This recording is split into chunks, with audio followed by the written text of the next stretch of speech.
सुने कौन सा है, मतलब जो सुन सुन के कान पक गया है भाई, वही लेकर गाएंगे ये लोग, और जो वायरल होते हैं वही उठाते हैं, कोई नया मिलता नहीं है।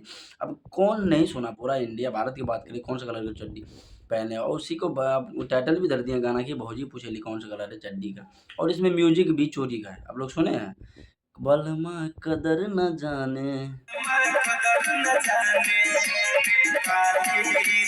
हाँ, ये मतलब म्यूजिक बहुत ज़्यादा वायरल रहा है, और कहीं नहीं कहीं अन्नपूर्णा फ़िल्म्स और खेसारी लाल की बात करें तो दोनों विवादित शुरू से, जब दोनों ज्वाइन हुए थे तो पता है ये विवाद लेकर के ज्वाइन है, और हमेशा कुछ ना कुछ करते रहते हैं ताकि जो है गाना चले।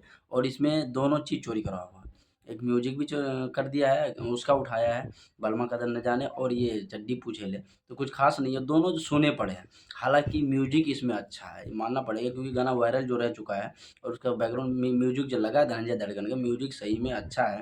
हालांकि बहुत जगह जो ऐसे होते हैं कि बजा हुआ म्यूजिक दूसरे म्यूजिक गाने में भी दे देते हैं तो वो चलता है, म्यूजिक इसका अच्छा है, आप लोग सुने होंगे। हालांकि बहुत सारे लड़कियां जो है और भाभियां जो इस पे रील बनाई हैं, क्योंकि गाना उन्हीं के लायक है। तो आज ही अन्नपूर्णा फिल्म से आया है, एक बार जाकर के सुनिए, गाना सही है। हालांकि वैसे नहीं है, आप लोग ईयरफोन लगा के सुन सकते हैं, ईयरफोन लगा के वैसे भी बजाते हैं भोजपुरी वाला ताल का, पता ही है आप लोग को। एक बार जाकर सुनिए, फिर मिलता है अगला वीडियो में। गाना में क्या कहते हैं आप कमेंट करके जरूर बताइए, फिर मिलता है अगला वीडियो में, तब तक के लिए बाय।